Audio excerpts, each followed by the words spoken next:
while also inventing a new type of soldier, the birth of the economic hitman.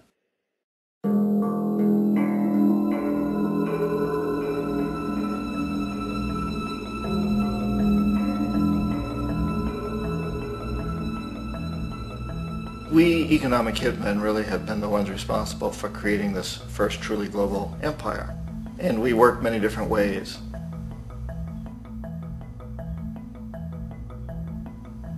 But perhaps the most common is that we will identify a country that has resources our corporations covet, like oil, and then arrange a huge loan to that country from the World Bank or one of its sister organizations.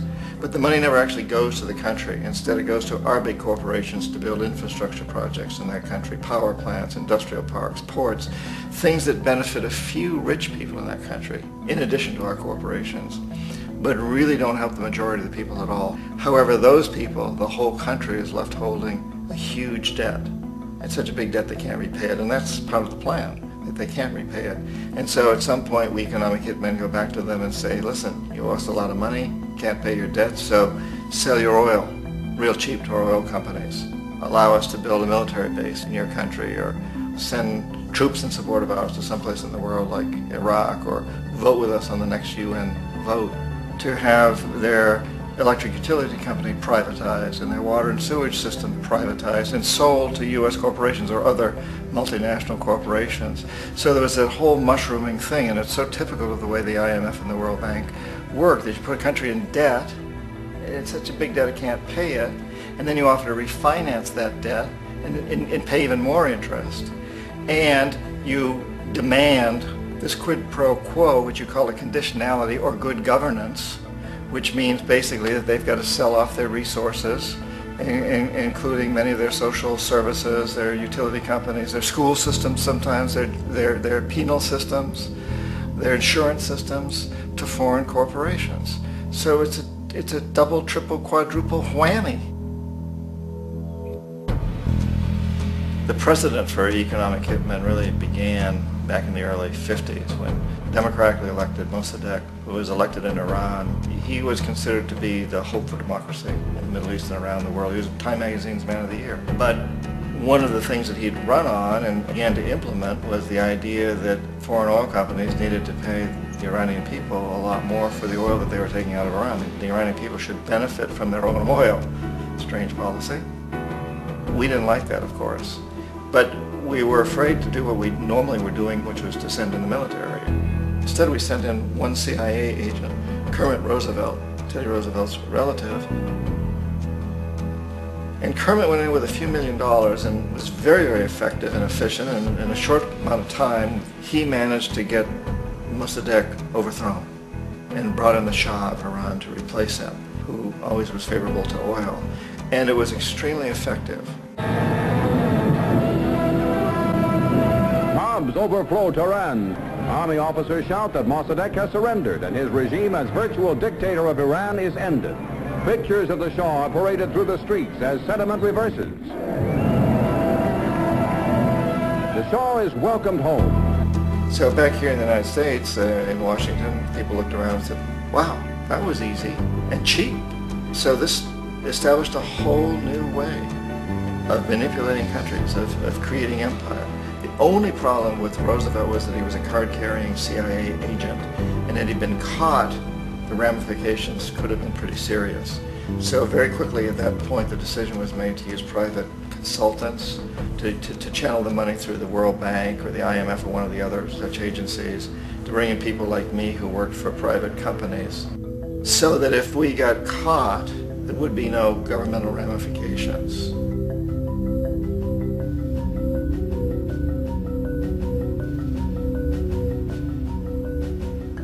When Arbenz became president of Guatemala, the country was very much under the thumbs of United Fruit Company, the big international corporations. And Arbenz ran on this ticket that says, you know, we want to get the land back to the people.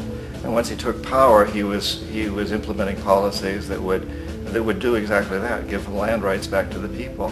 United Fruit didn't like that very much. And so they hired a public relations firm, launched a huge campaign in the United States to convince the United States people, the citizens of the United States, and the press of the United States, and the Congress of the United States, that Arbenz was a Soviet puppet, and that if we allowed him to stay in power, the Soviets would have a foothold in this hemisphere. And that at that point in time was a huge fear on everybody's mind, the Red Terror, the Communist terror. And so, to make a long story short, out of this public relations campaign came a commitment on the part of the CIA and the military to take this man out. And in fact, we did. We sent in planes, we sent in soldiers, we sent in jackals, we sent everything in to take him out, and did take him out. And as soon as he was removed from office, the new guy that took over after him basically reinstated everything to the big international corporations, including United Fruit.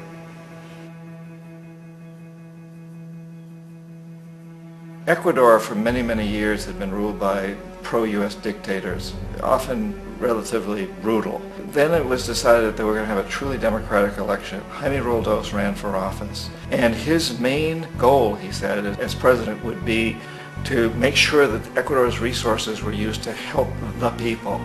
And he won, overwhelming, by more votes than anybody had ever won anything in Ecuador.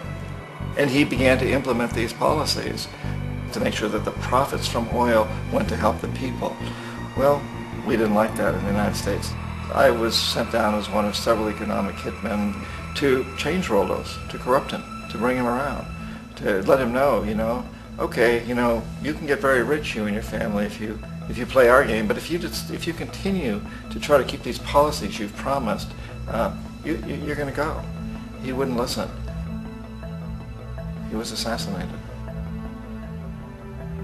As soon as the plane crashed, the whole area was cordoned off.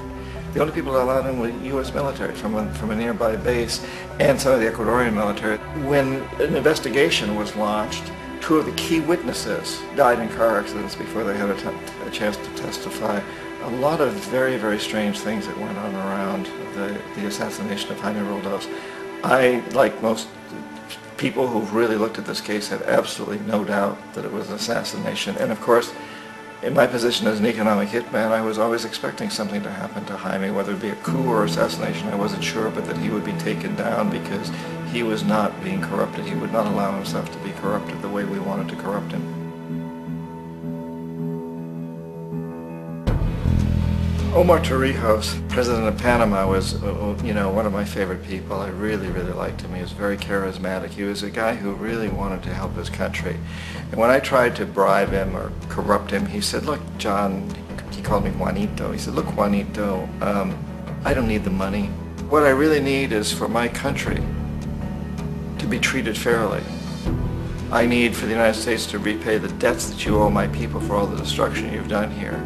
I need to be in a position where I can help other Latin American countries win their independence and be free of this terrible presence from the north that you people are exploiting us so badly.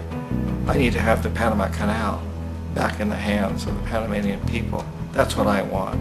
And so leave me alone. Don't try to bribe me. It was 1981, and in May, Jaime Roldos was assassinated. And Omar was very aware of this. Torrijos got his family together and he said, I'm probably next, but it's okay because I've done what I came here to do. I've renegotiated the canal. The canal will now be in our hands. He just finished negotiating the treaty with Jimmy Carter. In June of that same year, just a couple of months later, he also went down in an airplane crash, which there's no question was executed by CIA-sponsored jackals. Tremendous amount of evidence that one of Torrijos' security guards handed him at the last moment as he was getting on the plane a tape recorder, a small tape recorder that contained a bomb.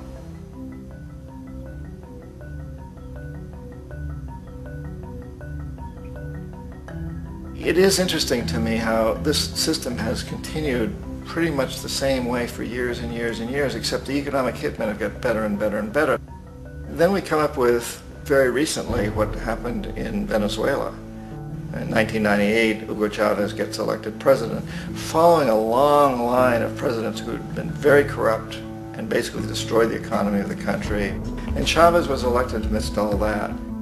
Chavez stood up to the United States And he's done it primarily demanding that Venezuelan oil be used to help the Venezuelan people. Well, we didn't like that in the United States.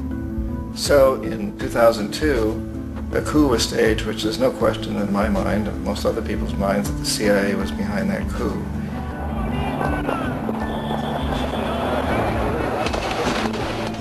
The way that that coup was fomented was very reflective of what Kermit Roosevelt had done in Iran, of paying people to go out into the streets, to riot, to protest, to say this Chavez is very unpopular.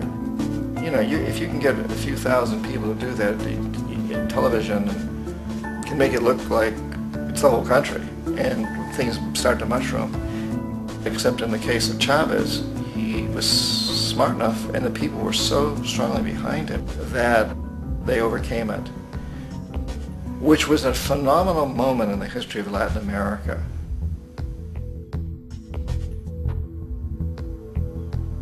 Iraq actually is a perfect example of the way the whole system works. So we economic hitmen are the first line of defense. We go in and we try to corrupt governments and get them to accept these huge loans, which we then use as leverage to basically own them. If we fail, as I failed in Panama with Omar Torrijos and in Ecuador with Jaime Roldos, men who refused to be corrupted, then the second line of defense is we send in the jackals. And the jackals either overthrow governments or they assassinate. And once that happens and a new government comes in, boy, it's going to toe the line, because the new president knows what will happen if he doesn't. In the case of Iraq, both of those things failed. Economic hitmen were not able to get through to Saddam Hussein. We tried very hard. We tried to get him to accept a deal very similar to what the House of Saud had accepted in Saudi Arabia, but he wouldn't accept it.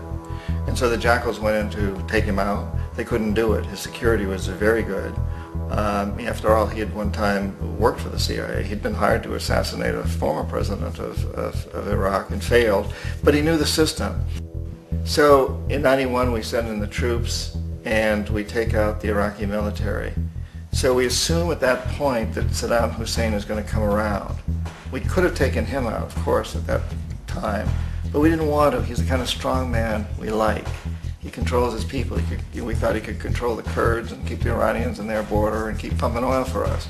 And that once we took out his military, now he's going to come around. So the economic hitmen go back in the 90s without success. If they'd had success, he'd still be running the country. We'd be selling him all the fighter jets he wants and everything else he wants. But they couldn't. They didn't have success. The jackals couldn't take him out again. So we sent the military in once again, and this time we did the complete job and took him out, and in the process created for ourselves some very, very lucrative construction deals. We had to reconstruct a country that we'd essentially destroyed, which is a pretty good deal if you own construction companies, big ones. So, you know, Iraq shows the three stages. The economic hitmen failed there, the jackals failed there, and as a final measure, the military goes in.